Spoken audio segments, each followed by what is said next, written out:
말씀 제가 먼저 읽습니다. 모세가 또 속죄제의 숫송아지를 끌어오니 아론과 그의 아들들이 그 속죄제의 숫송아지 머리에 안수하매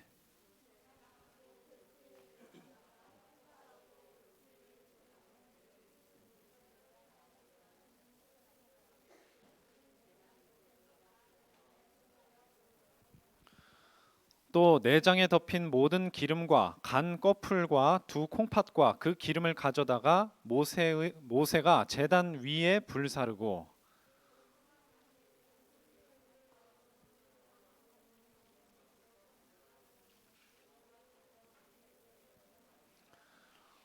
또 번제 수량을 드릴새 아론과 그의 아들들이 그 수량의 머리에 안수하매. 두 절을 같이 읽겠습니다.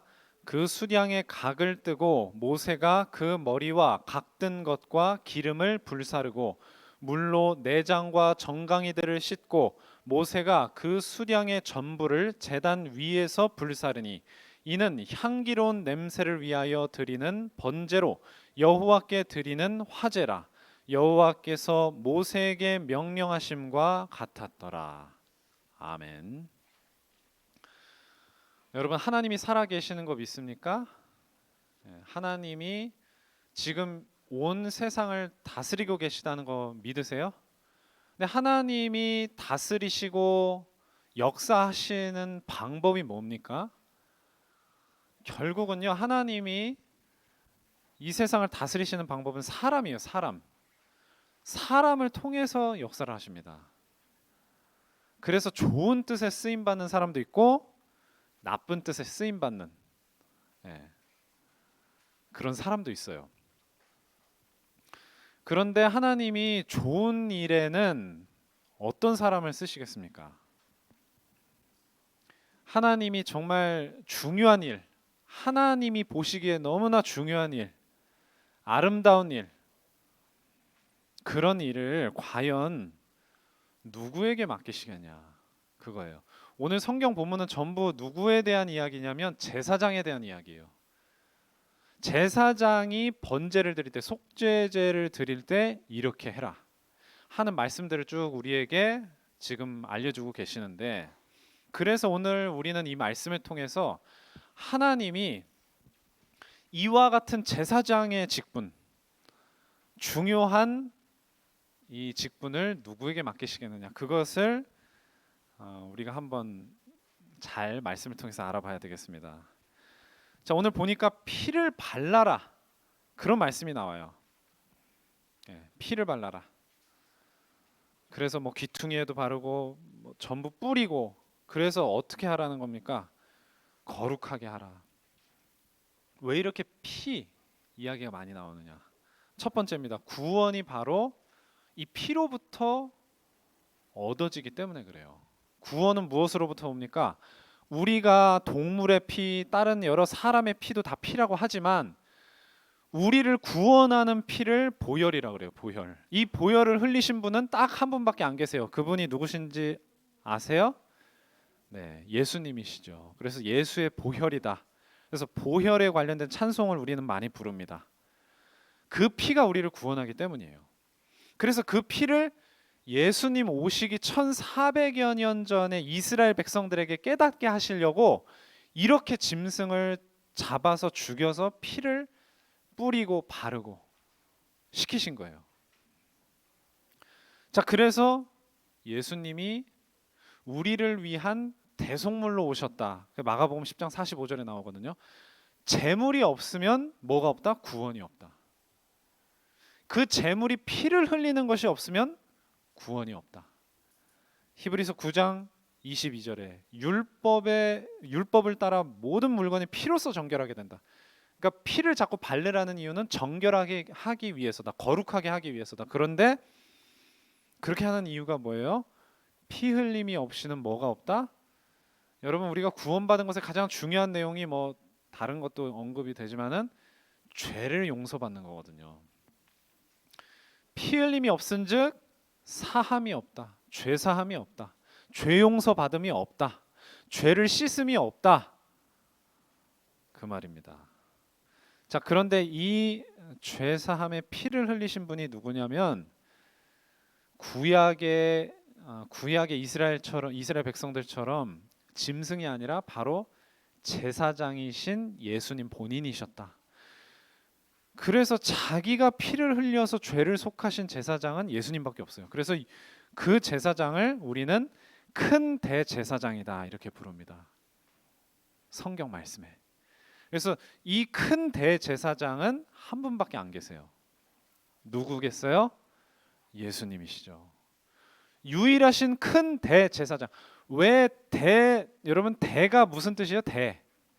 큰 대자잖아. 근데 앞에다가 왜 또 큰 자를 또 붙였어? 이스라엘 나라에는요 대제사장은 한 명밖에 없었어요. 그 대제사장이 한 명이 죽으면 새로운 대제사장을 하나님이 세우셔가지고 또 대제사장의 직분을 수행하게 했습니다. 그래서 여러분 이스라엘 백성들이 그 사용했던 성막, 또 솔로몬 이후의 시대에서는 성전에 보면요 그냥 성소가 있고, 성소가 뭔지 아세요? 어떤 뜻인 줄 아세요? 거룩한 장소라는 뜻이에요. 홀리 플레이스입니다. 그냥. 근데 그 성소 안에 또 뭐가 있어요? 더 거룩한 장소다 해서 지성소가 있어요. 지극히 거룩한 장소다. 그래서 지성소가 있었거든요. 성소는 제사장들이 들어올 수 있었어요.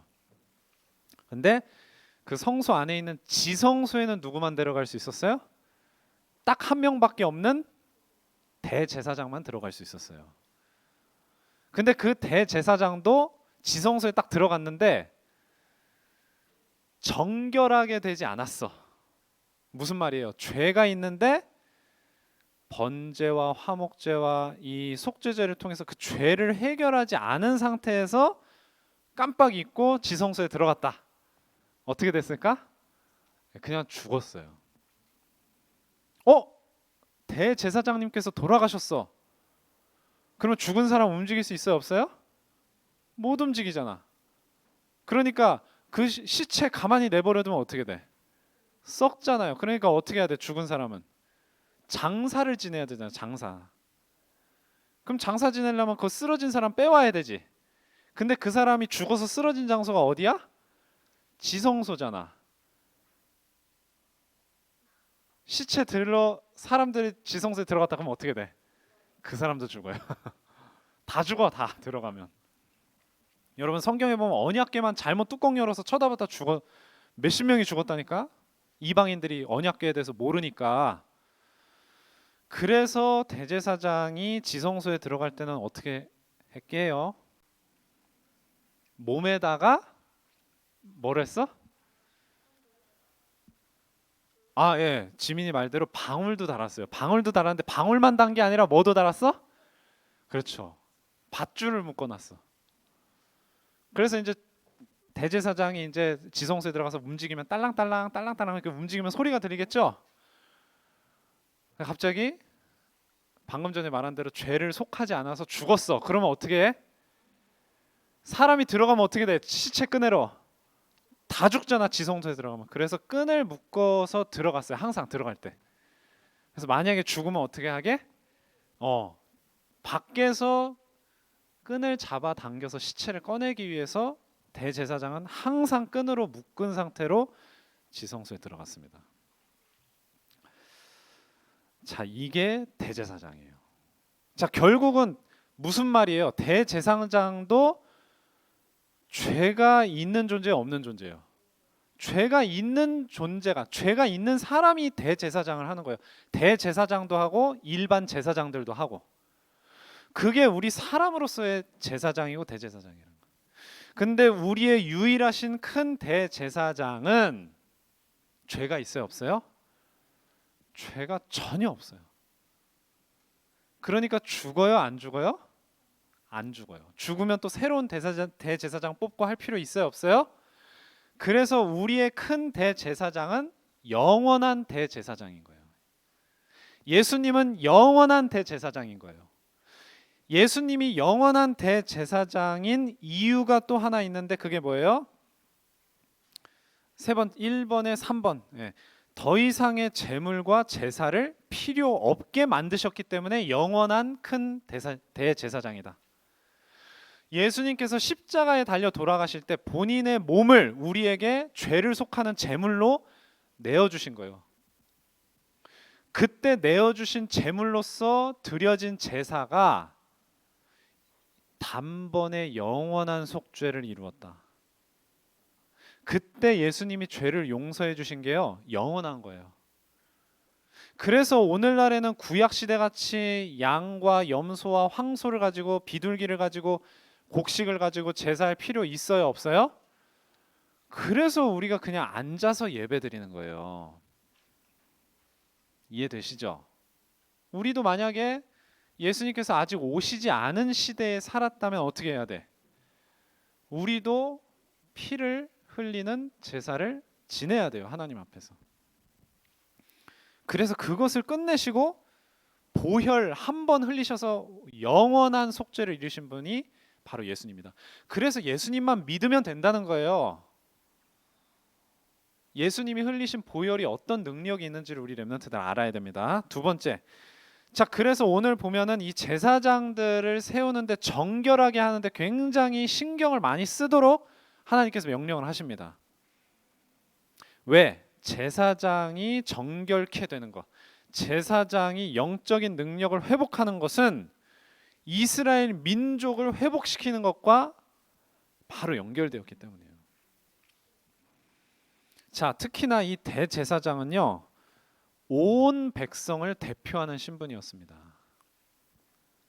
그래서 대제사장이, 그래서 아까 얘기한 대로 죄가 정결케 되지 않은 상태로 지성소에 들어가면 죽게 됐는데, 그것뿐만 아니라 레위기 4장 3절에 보면 대제사장이 범죄하면은 백성의 허물이 되었다. 백성의 허물이 돼요. 백성에게 문제가 생기는 그런 죄가 됩니다. 대제사장의 죄는. 그래서 대제사장이 굉장히 중요한 존재인 거예요. 여러분, 역사 속에 보면은 전쟁이 굉장히 많이 일어나잖아요. 그 전쟁이 도대체 누구 때문에 일어납니까? 네? 누구 때문에 일어날까?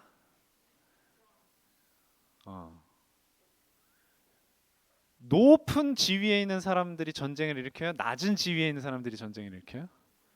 높은 지위에 있는 사람들이 전쟁을 일으키는 거예요.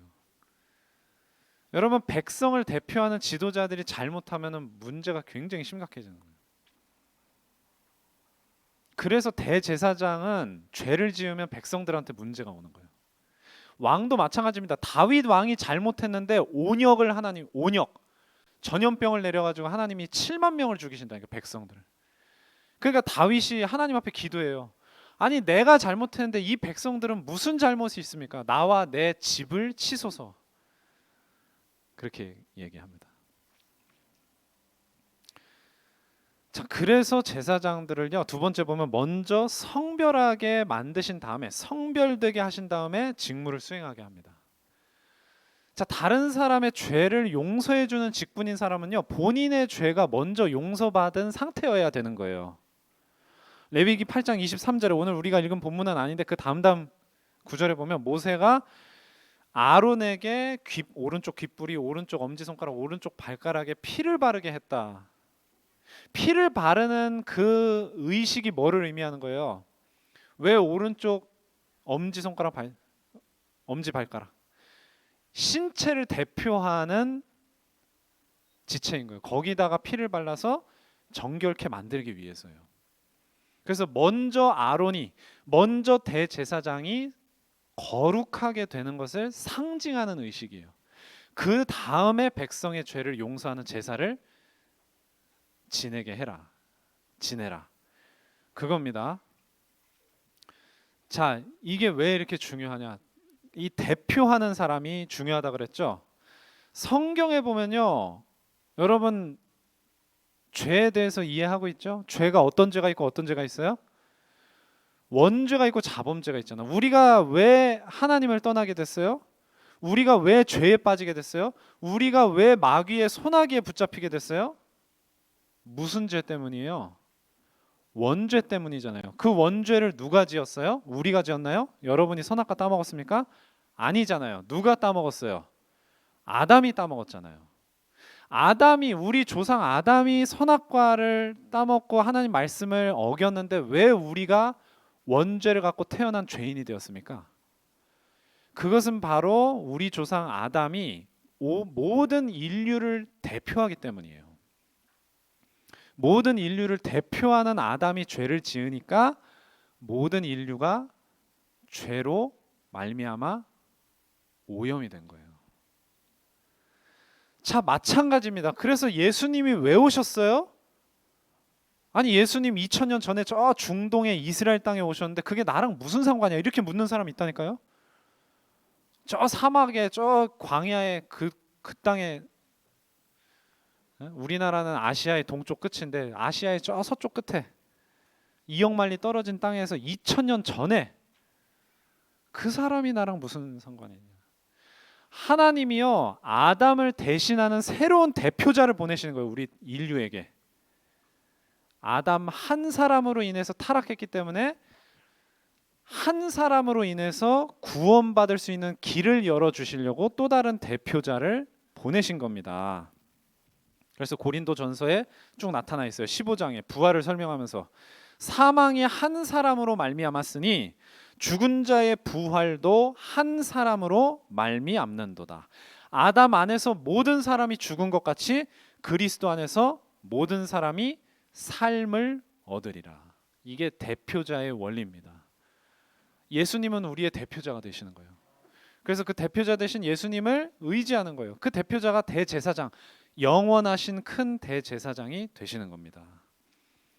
자, 그것이 바로 제사장의 회복이라는 그 뜻에서 너무 중요한 거예요. 자, 이제는 뭡니까? 성도의 회복. 우리는 구약시대 제사장이 아니에요. 우리는 예수님을 믿고 구원받은 거룩하게 된 무리다 해가지고 성도라고 부르는 겁니다. 성도의 회복이 곧 무엇의 회복이에요? 전 세계의 회복이에요. 그래서 하나님께서, 자, 오늘 제사 중에서 우리가 이렇게 쭉 봤던 제사 중에 화목제가 있죠. 화목제가 뭐예요? 죄로 인해서 하나님과 우리의 막힌 담을 헐어버리는 제사가 화목제예요. 자, 우리가 예수님을 통해 하나님을 만남으로써, 예수님을 통해 죄 용서를 받음으로써 하나님과 화목하게 됐습니다. 그걸로 끝이 아니고 이제는 어떻게 되는 거예요? 우리가 다른 사람에게 하나님과 화목하게 하는 직분을 받았다. 고린도후서 5장 18절에 말씀을 하고 계십니다. 화목하게 하는 직분을 우리에게 주셨다는 거예요. 우리 랩런트들이 현장에 있잖아요. 집에 있고 학교에 있을 때 화목하게 하는 직분이다. 누구랑 누구를 화목하게 해요? 친구와 친구가 싸웠을 때도 화목하게 하지만 하나님을 떠난 불신자 친구들을 하나님과 만나게 해주는 그런 직분을 여러분들이 하는 겁니다. 감당하는 겁니다. 그래서 중요한 게 뭐예요? 내가 먼저 화목하게 된 자가 돼야죠. 여러분, 하나님하고 화목했습니까? 어떻게 화목했어요? 예수님을 영접하면서. 내가 하나님과 먼저 화목하게 된 자라는 사실을 모른다면, 제대로 맛보지 못하면 다른 사람을 하나님과 화목하게 할 수 없어요. 자, 그래서 하나님께서는 어떻게 하셨냐? 우리를 누구로 세우셨냐? 우리에게 빛을 임하게 하셔서 그 빛으로 세상이 나오게 하셨다. 그 이사야 60장 1절에서 3절까지의 말씀이에요. 일어나라, 빛을 발하라. 하나님이 비추시는 빛이 네 머리 위에 임했다. 그래서 지금 온 세상이 캄캄함에, 어둠 속에, 칠흑 같은 어둠 속에 다 빠져 있는데 네가 그 빛을 비추면 어떻게 한다는 거예요? 나라들이 너의 빛으로, 왕들은 비치는 너의 광명으로 나올 것이다. 근데 만약에 렘넌트 여러분들이 여러분에게 임한 빛을 영안을 열어서 보지 못한다면 그 역할을 할 수가 없는 거예요. 그래서 여러분들이 영적인 눈을 뜨는 것이 중요한 겁니다. 내가 어떤 신분이구나. 하나님이 나를 누구로 부르셨구나. 이걸 자각하는 게 가장 중요하다니까요. 그거보다 중요한 게 없어요. 실력을 갈고 닦는 거, 그건 그 다음 문제예요. 그건 하나님이 되게 해주시는 거예요. 여러분이 어떤 신분이냐, 그걸 깨닫는 것이 첫 번째다. 그래서 하나님이 여러분을 뭘로 부르셨어요? 마지막에 왕 같은 제사장. 베드로전서 2장 9절이죠. 그래서 너희는 택하신 족속, 왕 같은 제사장, 거룩한 나라, 소유된 백성이다. 근데 중요한 게 뭐예요? 그래서 너희를 먼저 그 어두운 데서 불러낸 기이한 빛을 아름다운 덕으로 다른 사람에게 선포하게 하려는 것이다. 그 빛을 여러분이 제대로 확인을 하지 못한다면 다른 사람에게 그 빛을 비추는 이 선포하는 사명을 감당할 수가 없는 거예요. 그래서 영안을 먼저 뜨고 여러분들이 복음으로 체질이 돼야 되는 거예요. 그렇게 될 때 여러분 안에 이미 들어가 있는 그 빛이 여러분 마음문을 활짝 열어서 다른 사람들에게 비추어지게 되는 그런 전도 역사가, 그렇게 나아오는 역사가 일어나는 겁니다. 그래서 성령께서는 아무한테나 역사 안 하세요. 구원받은 자에게 역사하시는데 구원받은 자라고 또 아무한테나 역사하는 게 아닙니다. 이 복음의 비밀을 제대로 알고 믿는 자, 그 능력이 계속 나타나는 그런 사람을 통해서 역사하시는 겁니다. 자, 결론입니다. 그래서 중요한 위치에 있는 사람은 따로 있습니다. 이 복음의 빛을 제대로 본 사람, 이 복음의 빛이 자기의 마음속에 있다는 것을 아는 사람.